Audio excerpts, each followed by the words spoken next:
You're welcome to the Economy and Politics Show. I'm Oto Abasi Abaseko. As the countdown to transition to another government continues in our Fourth Republic, we'll be looking at critical economic issues and developments in the country, which will be of prior consideration for the incoming government. First will be the released reports of the National Bureau of Statistics on the gross domestic product quarter result for the first quarter 2015, which shows that Nigeria's GDP now is projected at 3.96%. 1.98% lower than the previous quarter. This shows slow growth indicator and a lot of work to be done to improve Nigeria's economic index. Also, the inflation report shows that Nigeria, for the fifth consecutive time, is experiencing a high inflation rate at 8.7%. These are critical issues which the incoming government will have to address and work assiduously to tackle: slow growth and high inflation. Now to the Monetary Policy Committee meeting of the Central Bank. The Central Bank of Nigeria Monetary Policy Committee will be having its meeting already begun today and will be making its key decisions tomorrow. Financial market players will be watching closely if it will retain the monetary policy rate at 13% or there will be any change. This will be critical considering the slow growth indicator released of 3.96% and also the high inflation rate of 8.7%, which will definitely impact his decision. This will be a critical post-election decision and just few weeks to the transition process in May 29. All hands will be on deck to see how this will influence the activities in the money market. So tomorrow, the Central Bank Governor, Mr. Godwin Emefiele, will be making final statements in the afternoon after the meeting on Nigeria's monetary policy rates and other key issues that have to do with the CRR for the banking sector. Now to another critical aspect of our economy, which is the power sector. Power affects you and me, and of course, all Nigerians have been concerned since the landmark privatization of the power sector in November 2013. Generation has not exceeded 4,000 yet.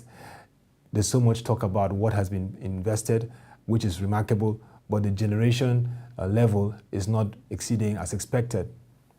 Key expert Mr. Tunde Gbajumo, CEO of Symbion Power Nigeria, speaking at the forum, analyzes the critical issues in the privatization process that every Nigerian should be cautious and eager to know. Okay, so this is this basically sets out all the problems. And the red shows what needs to be fixed for us to improve supply. Tariff change, people don't like to talk about the tariff. It has to change, because the current tariff is not cost reflective. It doesn't allow investors to recoup their investment. Somehow it needs to be changed. We need to talk about that. The bulk trader is being capitalized, but it's still not enough because the sector is just not generating enough cash, and somebody needs to intervene at that level. The bulk trader has been capitalized, needs further capitalization. For investment, you need some sort of guarantees. The outgoing administration has been very reluctant to provide sovereign guarantees to investors. This continues to be a problem. There are other instruments and other commercial arrangements that could replace that. But for that one reason, you will find that a lot of IPP projects that have been in the pipeline have not been able to close. There's one project, Azura, which is maybe the pilot for IPP development in Nigeria. It's been in development for 5 years. They still haven't moved. They haven't closed. So it's issues like this that have stalled them. Below to the left, I talk about loss reduction at distribution and transmission levels. It's a major issue. The NIPP acquisition. The thing with NIPP is it's 4,700 megawatts that is in place and is brand new, and there's no gas to fire it all. So of the 4,700, we're doing at best 1,000. It's brand new G equipment. You'll be proud to see those plants, but they just don't work. So that whole sale of NIPP, getting gas for it, commerciality of NIPP, that needs to be resolved.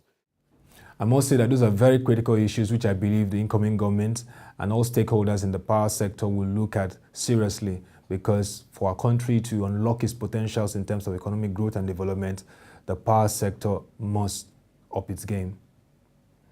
And now to a very pressing and critical issue in our country, which is revenue. the incoming government will face huge challenges raising revenue to fund its activities and even run the state. Particularly at the sub-sovereign level, the states, about 35% of the states in the country at the moment are having issues paying salary.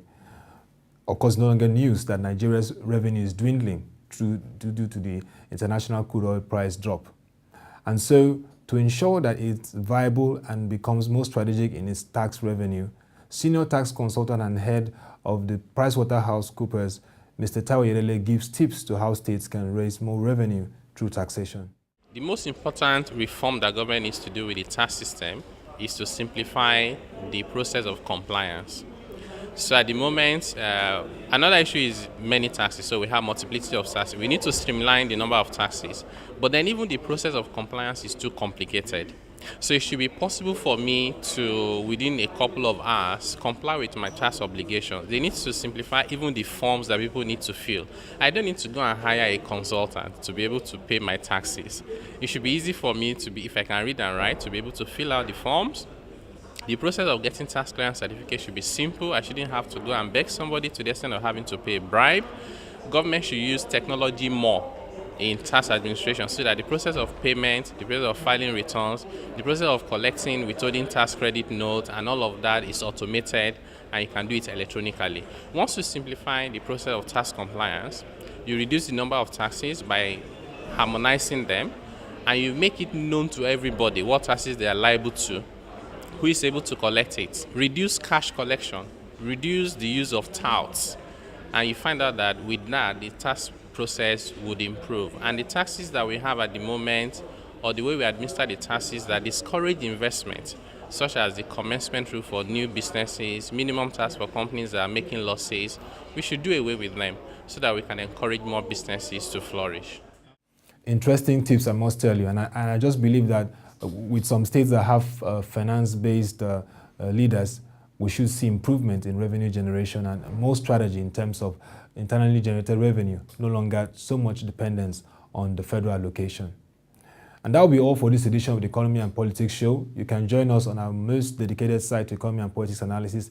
It's called Economy and Politics page. We also have a Twitter handle, Economy and Politics, where you get all insights on the events happening around the economy with data that will clearly equip you for your analysis. Also, ProShare, a partner and major player, is full of insight and analysis. We have a Nigerian 1 Minute News where it gives you details of activities in the political and economic space, and also key analysis on critical issues in the economy as we count down particularly to the transition. Till next edition, join us on our website www.webtvng.com and get an interactive analysis from WebTV. Thank you for watching, and as a great Nigerian, let's be expectant that the incoming government will bring that much anticipated change. Thank you for watching. Have a lovely day.